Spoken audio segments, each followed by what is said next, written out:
എല്ലാവർക്കും നമസ്കാരം. നമ്മുടെ ചാനലിലെ പുതിയൊരു വീഡിയോയിലേക്ക് സ്വാഗതം. എൻ്റെ പ്രിയപ്പെട്ട NUS+2 വിദ്യാർത്ഥികളെ, ഞാൻ നിങ്ങളുടെ സ്വന്തം ശ്രീലേഖ ടീച്ചർ.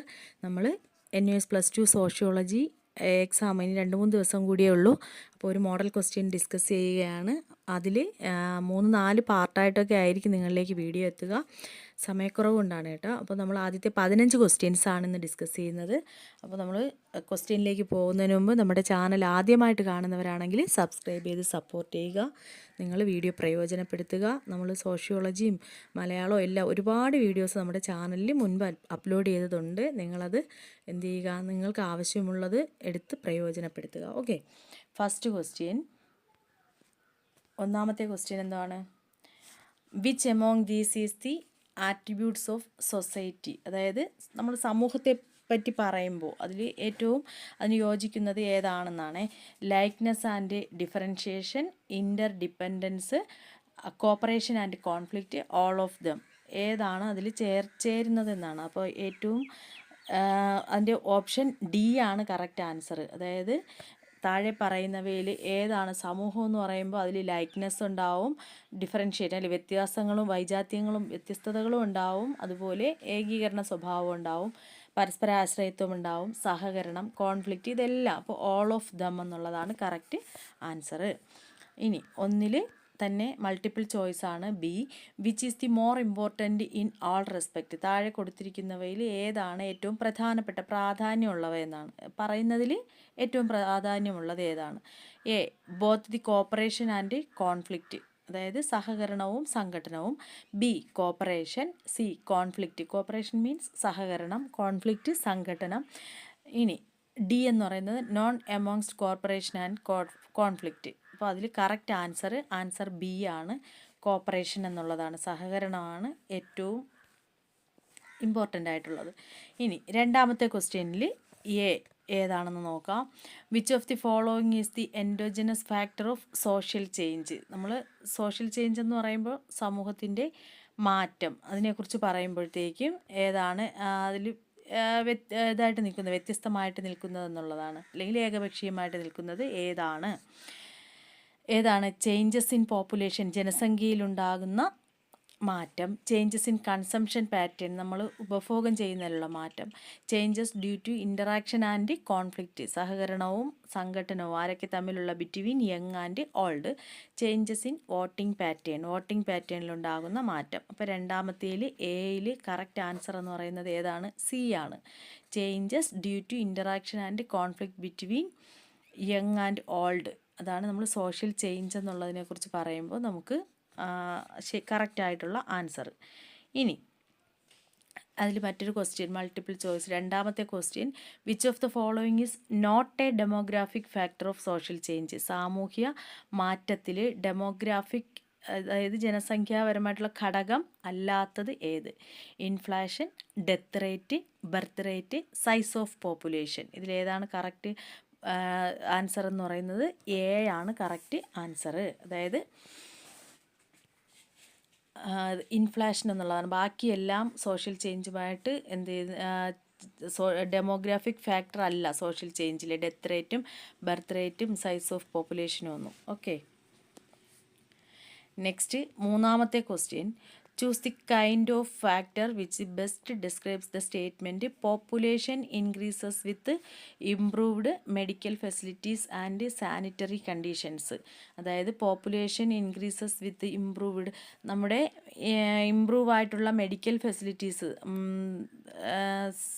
മെഡിക്കൽ സൗകര്യങ്ങളും അതുപോലെ സാനിറ്ററി കണ്ടീഷൻസും ജനസംഖ്യ വർദ്ധിക്കുന്നതിന് കാരണമായി, അല്ലെങ്കിൽ ജനസംഖ്യ വർദ്ധിക്കുന്നു, അതുമായിട്ട് ബന്ധപ്പെട്ടിട്ട് choose the kind of factor which best describe the statement. അതിൽ ഏതാണ് ഏറ്റവും കൂടുതലായിട്ട് അതുമായിട്ട് ആപ്റ്റ് ആവുന്നതെന്നുള്ളതാണ്. A, cultural. B, demographic. C, technological. D, economic. ഏതാണ് അതിൽ കറക്റ്റായിട്ടുള്ള ആൻസർ? അതിൽ കറക്റ്റ് ആൻസർ ഈസ് സി ആണ്, ടെക്നോളജിക്കൽ എന്നുള്ളതാണ്. നാലാമത്തെ question, which of the following characteristics mostly match to village life? ഗ്രാമീണ ജീവിതത്തെക്കുറിച്ച് പറയുമ്പോൾ താഴെ പറയുന്ന ഏത് സവിശേഷതയാണ് ഏറ്റവും കൂടുതൽ അതിന് അനുയോജ്യമായിട്ട് വരുന്നതെന്നാണ്? ഇൻഡിവിജ്വലിസം എന്ന് പറഞ്ഞാൽ ഒരു വ്യക്തിയിലേക്ക് ഒതുങ്ങും, അല്ലെങ്കിൽ നമ്മൾ ഒരു വ്യക്തിത്വമായിട്ടുള്ളത്, അങ്ങനെയുള്ളൊരു ജീവിതം. അർബൻ ഓറിയൻറ്റഡ്, അർബൻ മീൻസ് നഗര കേന്ദ്രീകൃതമായിട്ടുള്ളത് group feeling and mutual cooperation, അതായത് ഒരു ഗ്രൂപ്പാണെന്നുള്ളൊരു നമുക്കൊരു തോന്നലും അതുപോലെ അടിസ്ഥാനപരമായിട്ടുള്ള സഹകരണവും ടെക്നോസെൻട്രിക് ആറ്റിറ്റ്യൂഡ്. ഇതിലേതാണ് നാലാമത്തേതിൻ്റെ ആൻസർ എന്ന് ചോദിച്ചാൽ സി ആണ്. വില്ലേജ് ലൈഫ്, റൂറൽ ലൈഫിനെ സംബന്ധിച്ചിടത്തോളം ഗ്രൂപ്പ് ഫീലിങ്ങും മ്യൂച്വൽ കോപ്പറേഷനുമാണ് അതിൻ്റെ ഒരു ക്യാരക്ടറിസ്റ്റിക്സ് എന്ന് പറയുന്നത്. ഇനി അഞ്ചാമത്തെ question, which of the following is an element of difference between community and society. കമ്മ്യൂണിറ്റിയെയും സൊസൈറ്റിയെയും, സമൂഹത്തെയും അതുപോലെ കമ്മ്യൂണിറ്റിയെയും കുറിച്ച് പറയുമ്പോൾ അതിൽ താഴെ പറയുന്നവയിൽ ഏത് ഘടകമാണ് എലമെൻറ്റ് ഓഫ് ഡിഫറൻസ്, അതായത് താഴെ പറയുന്നതിൽ ഏത് ഘടകമാണ് വ്യത്യസ്തമായിട്ട് നിൽക്കുന്നത് എന്നാണ് ചോദിച്ചിരിക്കുന്നത്. അഞ്ചാമത്തേത്, which of the following is an element of difference between community and society. എന്താണ്? എ ഗ്രൂപ്പ് ഓഫ് പീപ്പിൾ, ഒരു കൂട്ടം ആളുകൾ. രണ്ടാമത്തേത്, ലൈക്ക്നെസ് ഓഫ് ഇൻട്രസ്റ്റ്, നമ്മൾ താല്പര്യങ്ങൾക്കനുസരിച്ച് ചേരുന്നുണ്ടല്ലോ. അതുപോലെ ഡെഫിനിറ്റ് ലൊക്കാലിറ്റി, ഒരു പ്രാദേശികമായിട്ടുള്ളത്, പ്രദേശത്തുള്ളത്. പിന്നെന്താണ്? സെൻറ്റിമെൻറ്റ് ഓഫ് വൺനെസ്, നമുക്ക് ഒരു എന്തിനെങ്കിലും തോന്നുന്ന ഒരു സെൻറ്റിമെൻറ്റ്സ് ഒരാളോട് അല്ലെങ്കിൽ അങ്ങനെ ഉള്ളൊരു ജീവിതം. അപ്പോൾ ഏതാണ് ഇതിൽ കറക്റ്റായിട്ട് വരുന്ന ആൻസർ എന്നാണ്. ഇതിൽ കറക്റ്റ് ആൻസർ ഈസ് സി ആണ്. അതായത് നമ്മുടെ difference, element of difference between community and society എന്ന് പറയുമ്പോഴത്തേക്ക് താഴെ പറയുന്നവയിൽ ഏതാണ് ആ ഘടകമെന്ന് ചോദിച്ചാൽ എഴുതാനായിട്ടുള്ളത് ഡെഫിനിറ്റ് ലൊക്കാലിറ്റി എന്നുള്ളതാണ്. 5ൽ സി ആണ് കറക്റ്റ് ആൻസർ. ആറാമത്തേത്, which of the following is not a kinship behaviour. Kinship എന്ന് പറയുമ്പോൾ എന്താണ്? നമ്മൾ ബന്ധുത്വ പെരുമാറ്റത്തിൽ വരാത്തത്, നോട്ട് എ കിൻഷിപ്പ് ബിഹേവിയർ എന്നാണ്. വരാത്തത് ഏതാണ്? ഫ്രണ്ട്ഷിപ്പ്, ജോക്കിംഗ് റിലേഷൻഷിപ്പ്, ടെക്നോനിമി, അതുപോലെ അവാൻ കൾച്ചർ. ഇതിൽ ഏതാണ്, ഏതൊക്കെയാണ്? ഫ്രണ്ട്ഷിപ്പ്, ജോക്ക് റിലേഷൻഷിപ്പ്, ടെക്നോനമി, പിന്നെ ഏതാണ്? അവാൻകുലേറ്റ്. ഇതിൽ ഏതാണ് ഏതുമായിട്ട് വരാത്തത്? കിൻഷിപ്പ് ബിഹേവിയറിൽ വരാത്തത് എന്നാണ്. അത് ഫ്രണ്ട്ഷിപ്പാണ്. ഫ്രണ്ട്ഷിപ്പ് ഇതിൽ നോട്ടെന്നാണ്, വരാത്തത് എന്നാണ് ചോദിച്ചിരിക്കുന്നത്. കിൻഷിപ്പ് ബിഹേവിയറിൽ വരാത്തത് ഏതാണ്? ഫ്രണ്ട്ഷിപ്പാണ് കറക്റ്റ് ആൻസർ. നെക്സ്റ്റ്, ആറാമത്തെ ക്വസ്റ്റ്യനിൽ B, which of the following is not a unilateral kin group. Unilateral എന്ന് പറഞ്ഞാൽ ഏകപക്ഷീയമായത് എന്നുള്ള അർത്ഥമാണ്. അപ്പോൾ താഴെ പറയുന്നവയിൽ ഏതാണ് ഏകപക്ഷീയമായ കിൻ ഗ്രൂപ്പ് എന്ന് പറയുന്നത്? അല്ലാത്തത്, ഏകപക്ഷീയമല്ലാത്തത് ഏതാണ് എന്നുള്ളതാണ്. ഏതാണ്? Lineage, family, kindred, clan. ഇതിലേതാണെന്നുള്ളതാണ്, കിൻഡ്രഡ് എന്നുള്ളതാണ് കറക്റ്റ് അതിൻ്റെ ആൻസർ എന്ന് പറയുന്നത്. കിൻഡ്രഡ് എന്ന് പറഞ്ഞാൽ എന്താണ്? ഒരേ ജാതിയിൽപ്പെട്ടത് എന്നുള്ള അർത്ഥമാണ്. ഒരേ വിഭാഗം, ഒരേ ജാതി എന്നുള്ളതാണ്.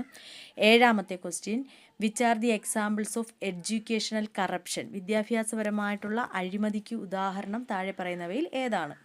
Black marketing, looting public money with a trader, bribing examiners, food adulteration. ഇതിലേതാണ് വരുന്നത്? ഓപ്ഷൻ സി ആണ് അല്ലേ കറക്റ്റായിട്ട് വരുന്നത്. അതായത് ബ്രൈഡിങ് മീൻസ് എന്താണ്? കൈക്കൂലി കൊടുക്കുക. ബ്രൈഡിങ് എക്സാമിനേഴ്സിന് കൈക്കൂലി കൊടുക്കുക. അതാണ് കറക്റ്റ് ആൻസർ. ഇനി എട്ടാമത്തേതിൽ A, which are the factors taken in account to measure human poverty. ദാരിദ്ര്യത്തെ മെഷർ ചെയ്യുന്നതിന് താഴെ പറയുന്നതിൽ ഏത് ഘടകങ്ങളാണ്? Which are the factors? ഏതാണ്? Longevity, knowledge, decent standard of living, all of these. അപ്പോൾ മുകളിൽ പറയുന്ന എല്ലാം അത് തന്നെയാണ് കറക്റ്റ് ആൻസർ. എല്ലാം വരും. ലോങ്വിറ്റിയും നോളജും ഡീസൻറ്റ് സ്റ്റാൻഡേർഡ് ഓഫ് ലിവിങ് ഇതെല്ലാം വരും. ഏതിനാണ്? Which are the factors taken into account to measure human poverty എന്നുള്ളത്. ഇനി എട്ടാമത്തേൽ B, which of the following comes under natural factors responsible for poverty. അതായത് താഴെ പറയുന്നവയിൽ ഏതാണ് വരുന്നത്? എന്തിനാണ്? നാച്ചുറൽ ഫാക്ടേഴ്സ്, നമ്മുടെ പ്രകൃതിദത്തമായിട്ടുള്ള ഘടകം ഏതിന്? ദാരിദ്ര്യത്തിന് റെസ്പോൺസിബിൾ ആകുന്ന ഘടകം ഏതാണെന്ന്. എന്താണ്? Unequal distribution of land, flood, illiteracy, unemployment. ഇതിലേത് വരും? രണ്ടാമത്തേത്, ഫ്ലഡ് എന്നുള്ളതാണ് കറക്റ്റ് ആൻസർ. പ്രളയം അല്ലേ. ഒൻപതാമത്തെ question, what are the essential condition. Essential condition എന്ന് പറഞ്ഞാൽ ഏറ്റവും അനുയോജ്യമായ അവസ്ഥ. A caste must other in order to benefit from Sanskritization. Sanskritization means സംസ്കൃതവൽക്കരണം. ഉയർന്ന ജാതിക്കാരെ അനുകരിക്കാൻ താഴ്ന്ന ജാതിക്കാർ ശ്രമിച്ചതാണ് സാൻസ്ക്രിറ്റൈസേഷൻ. പ്രധാനമായിട്ടും ആരെയാണ്? ബ്രാഹ്മിൺസിനെ. അപ്പോൾ ഓപ്ഷൻ എ എന്ന് പറയുന്നത് it should have a touchable status. Touchability എന്ന് പറയുമ്പോൾ തൊട്ടുകൂടായ്മ അല്ലേ? അപ്പോൾ അതുമായിട്ട് ബന്ധപ്പെട്ടതാണ്. രണ്ടാമത്തെ it should have better economic condition. നല്ല സാമ്പത്തിക സ്ഥിതിക്ക് അല്ലേ, ബെറ്റർ എക്കണോമിക് കണ്ടീഷൻസ് വേണ്ടിയിട്ടുള്ളത്. It should make a claim to membership into a high caste by propagating some story or myth. എന്തോ ഒരു സ്റ്റോറിയുടെയോ മിത്തിൻ്റെയോ ഒക്കെ അടിസ്ഥാനത്തിൽ എന്ത് ചെയ്യുക, എന്തിനു വേണ്ടിയിട്ട്? ഉയർന്ന ജാതിയിലേക്കൊരു അംഗത്വത്തിന് വേണ്ടിയിട്ടുള്ളത്. ഇതിലേതാണ് കറക്റ്റ് എന്ന് വെച്ചാൽ ഇതെല്ലാം കറക്റ്റ് തന്നെയാണ്. സാൻസ്ക്രിറ്റൈസേഷനുമായിട്ട് ബന്ധപ്പെട്ട് ഈ പ്രസ്താവനകളെല്ലാം കറക്റ്റാണ്. ഓക്കെ, ഇനി 10ാമത്തേത്. 10ൽ A, which of the following features distinguishes urban life from the rural life. അതായത് താഴെ പറയുന്നവയിൽ ഏത് സവിശേഷതയാണ് അർബൻ ലൈഫിനെ ഏതുമായിട്ട് ഫ്രം റൂറൽ ലൈഫ്, ഗ്രാമീണ ജീവിതത്തിൽ നിന്ന് വ്യത്യസ്തമാക്കി നിർത്തുന്നത്? Anonymity, friendship, personal contacts, family relationship. ഇതിൽ ഏതാണ് വരുന്നതെന്നാണ്. അനോണിമിറ്റി എന്നുള്ളതാണ് കറക്റ്റ് ആൻസർ. ഇനി 10ാമത്തേൽ option B, which of the following is not an example of community. ഒരു കമ്മ്യൂണിറ്റിക്ക് എക്സാമ്പിൾ അല്ലാത്തത് ഏത്? City, village, town, both B and C. അപ്പോൾ അതിൽ correct answer both B and C എന്നുള്ളതാണ്.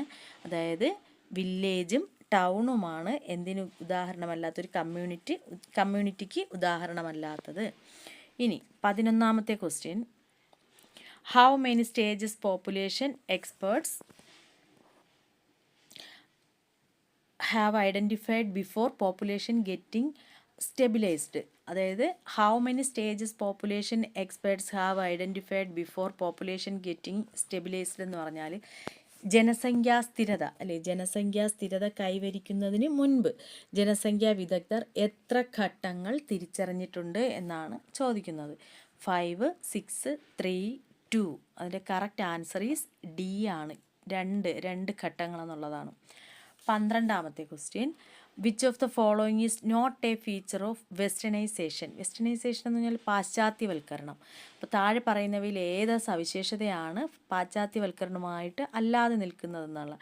Rational outlook, avoiding use of modern communication process and mass media, interest in material progress, D high social mobility. ഇതിലേതാണ് അതുമായിട്ട് ചേരുന്നത് എന്നുള്ളതാണ്. നമ്മൾ 11ാമത്തെ B question എന്തുമായിരുന്നു ഒന്നുകൂടി പറഞ്ഞുതരാം. ഒരു ചെറിയൊരു തെറ്റ് വന്നിട്ടുണ്ട്. How many stages population experts have identified before population getting stabilised എന്നുള്ളത്. അതായത് ജനസംഖ്യാ സ്ഥിരത കൈവരിക്കുന്നതിന് മുമ്പ് ജനസംഖ്യാ വിദഗ്ധർ എത്ര ഘട്ടങ്ങൾ തിരിച്ചറിഞ്ഞിട്ടുണ്ട് എന്നുള്ളതാണ്. അതിൽ കറക്റ്റ് ആൻസർ എന്ന് പറയുന്നത് സി ആണ്.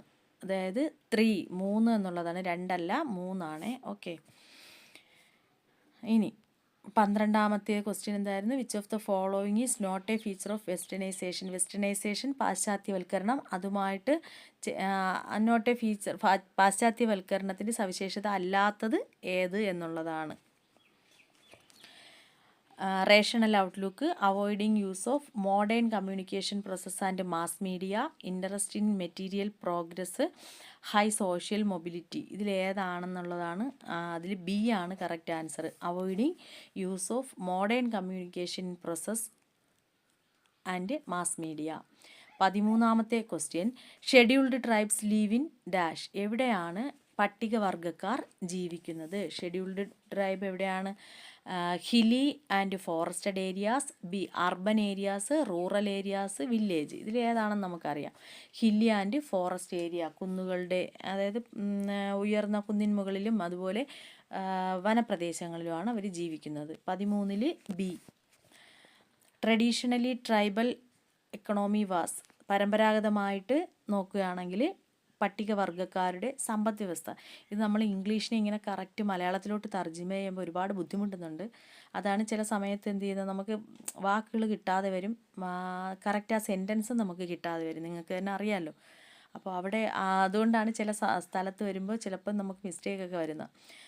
ട്രഡീഷണലി ട്രൈബൽ എക്കണോമി വാസ്, സാധാരണയായിട്ട് അല്ലെങ്കിൽ പരമ്പരാഗതമായിട്ട് ട്രൈബൽ എക്കണോമി നമ്മുടെ പട്ടികവർഗ സമ്പദ് വ്യവസ്ഥ എന്ന് പറയുന്നത് എങ്ങനെയാണ്?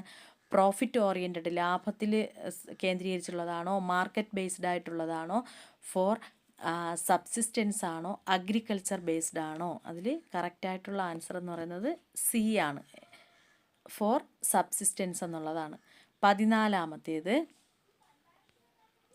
Identify the suitable means of which democratic decentralization has empowered the so called lower castes. അതായത് ജനാധിപത്യ വികേന്ദ്രീകരണം, അതാണ് എന്തെന്ന് ഉദ്ദേശിക്കുന്നത്? ഡെമോക്രാറ്റിക് ഡീസെൻട്രലൈസേഷൻ എന്ന് ഉദ്ദേശിക്കുന്നത്.